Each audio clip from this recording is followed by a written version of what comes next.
রাজ্যে যেখানে জরা নেই, মৃত্যু নেই, কালের কবলিত ভয় নেই, সেই পরকালে ৭০০তম পদ আমি তাকে দিয়ে দিই।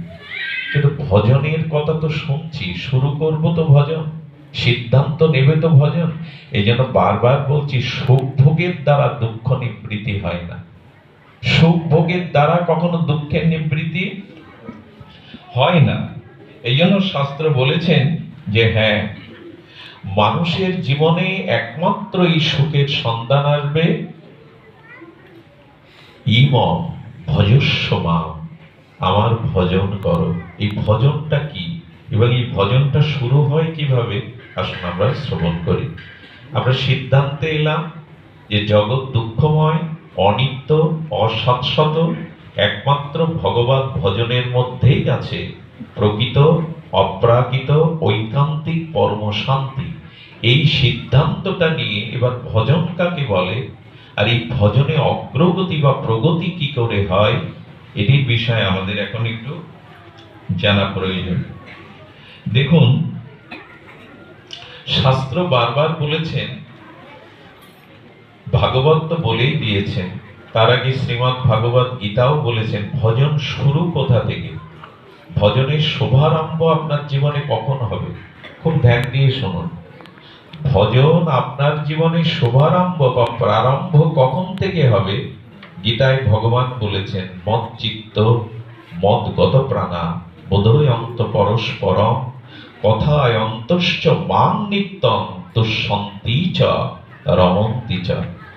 মনে হয় বাদিয়ে রাখি সাইনবোর্ড করে বুকে, যাতে ভুলে না যায়, যাতে মন অন্যদিকে না যায়। গোবিন্দ বললেন মদ চিত্ত, বলছেন তোমার মনটা আমায় দাও। দেখুন, এখানে আমি ভগবানের পক্ষ হতে আপনাদের কাছে দুহাত পেতে চাইতে পারি, আপনাদের শরীরটা এখানে দিয়েন না, মনটা এখানে দেন। মন যেখানে আপনি সেখানে, শরীর যেখানে আপনি সেখানে নাই। এখানে শরীর আছে আপনার, মন যদি আপনার অন্য কোনো বিষয় চিন্তায় এখানে বসেই চলে যায়, আপনি এখানে নেই। দেখুন, উপাসনা শব্দের অর্থ কি?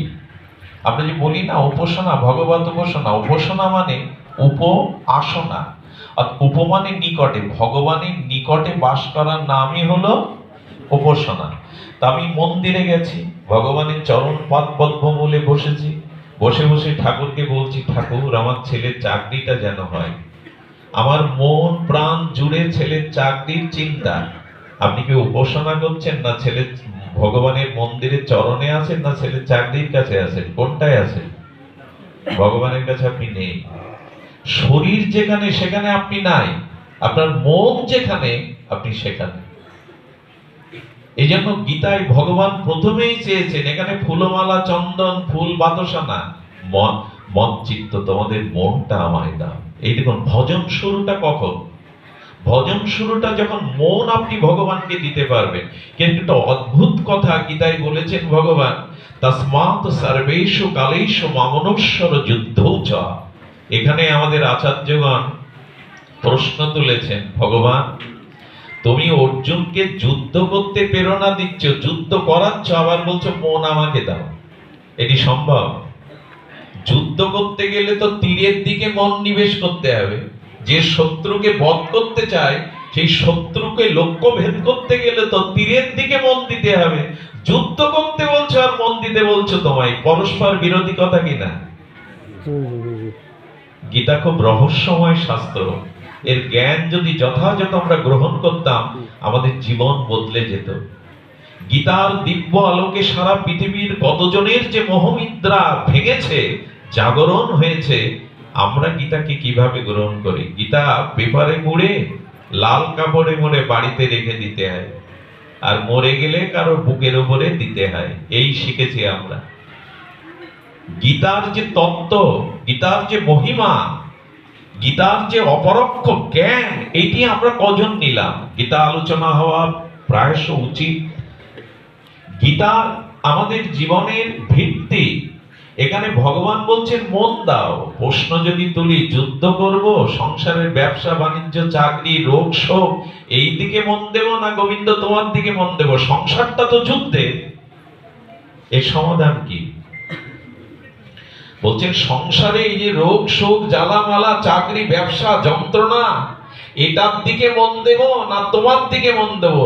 ভগবান তখন বলছেন এর উপায় বলছেন যে মনমনা ভব মন আমাকে দাও, আবার কর্ম করো, সংসার করো। এটি কি করে সম্ভব? মহাপ্রভু তার সমাধান দিয়েছেন, অদ্ভুত সমাধান। আমার জীবনে এত বড় মহিমাপূর্ণ শ্লোক আমি আর পাইনি। মহাপ্রভু রূপ সনাতনের উদ্দেশ্যে লিখেছিলেন যে যুদ্ধের মধ্যেও কি করে ভগবানকে মন দেওয়া যায়, সংসারের নানান কাজের মধ্যে, কর্তব্যের মধ্যে, আর এই জীবন যুদ্ধ সংসার কুরুক্ষেত্রের মধ্যেও কি করে ভগবানকে মন দেওয়া যায়। শুনুন সেই ভগবানের দিব্য আর এই মঙ্গলময় বাণী। রূপ সনাতন লিখেছিলেন, প্রভু বিষয় নর্দমায় পড়ে আছি, বিষয় কীট হয়ে পড়ে আছি, তোমার চরণ ভজন করতে পারলাম না, উপায় বলো। মহাপ্রভু 2 লাইনের একটা চিঠি লিখেছিলেন, পর ব্যাসিনী নারী ব্যগ্রাপি গিরকর্মসু ন দেব আসমাদনাত্ম নবসঙ্গ রসায়ন। অভূতপূর্ব অশ্রুতপূর্ব মহাপ্রভুর এই বাণী। কি বলছেন? মহাপ্রভুর মুখে এরকম দৃষ্টান্ত মানায় না। কেন দিলেন জানেন? যে এর থেকে বড় দৃষ্টান্ত আর জগতে নাই।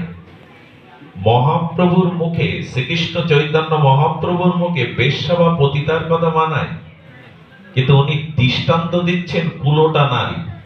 যদি বলি প্রভু তোমার মুখে এই কুলোটা নারীর দৃষ্টান্ত কেন? প্রভু বললেন জগতে এর থেকে বড় দৃষ্টান্ত আর নাই। বড় ব্যাসিনী নারী ব্যগ্রাপি গৃহকর্মসু।